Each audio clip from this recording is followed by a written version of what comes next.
Along the way, in the development of Hope on Hope, I realized that there are many people living in the world who've had great stories, great experiences of going beyond what they thought was possible. Some of those people I have asked to be heroes on hope. What I learned is that being a hero is never what they want to be.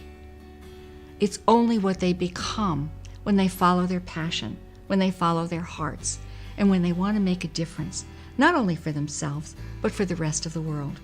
That's what makes the mark of a hero.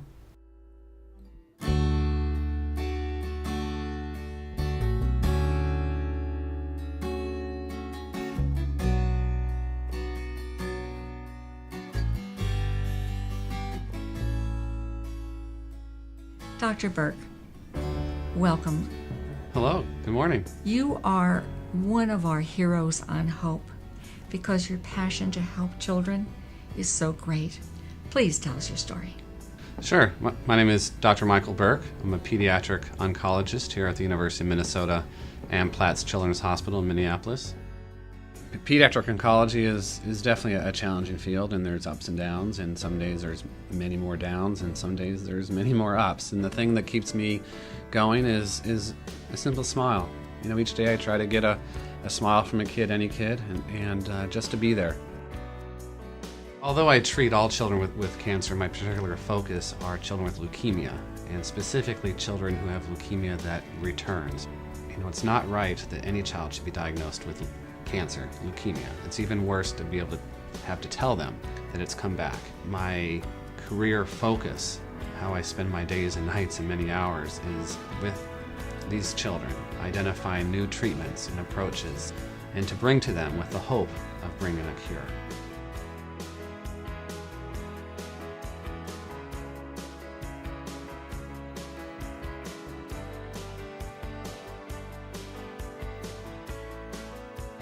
To be involved with a field that is so rapidly advancing, so filled with research and advances, to be able to make an impact, to be part of that, not only at the bedside with the child or in clinic, discussing the diagnosis and the treatments, but be on the forefront of making discoveries and changes and impact. In the 1980s, it was the quickest burnout in medicine was a pediatric oncologist.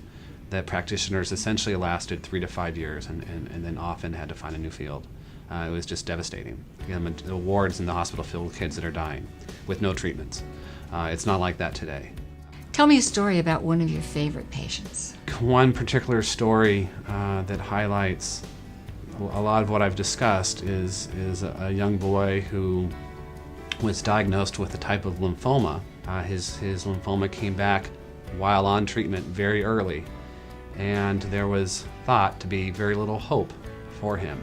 So having the discussion with the family that options such as bone marrow transplant or radiation therapy, you know, nothing seems to work.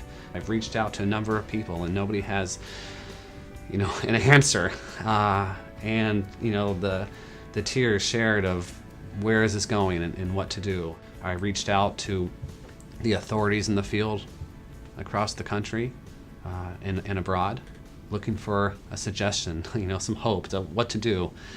And the responses were not good.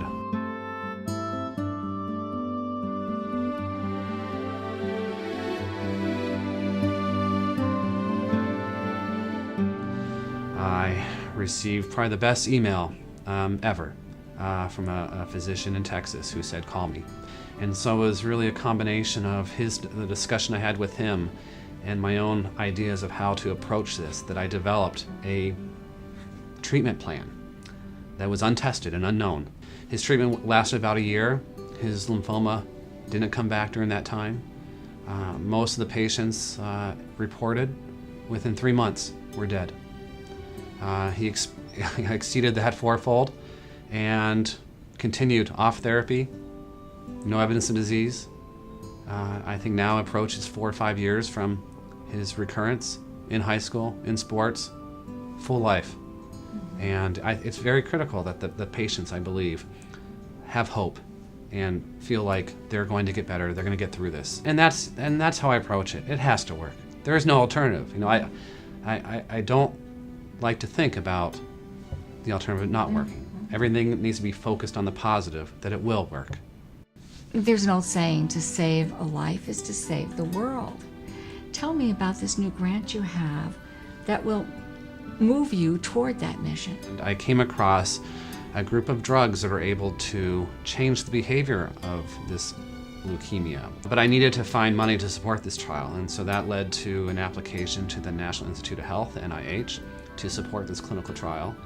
And I was awarded a very large grant. It is, very exciting with the ability to offer a treatment to these children using a class of drugs that are called epigenetic drugs that can alter cancer cells and make them behave more closely to non-cancer cells and make them more susceptible to therapies. Ultimately, it'd be great if this is my lifetime, but be able to sit down with a family, deliver the news that they have a child with leukemia, but to say, but we can cure it in all children.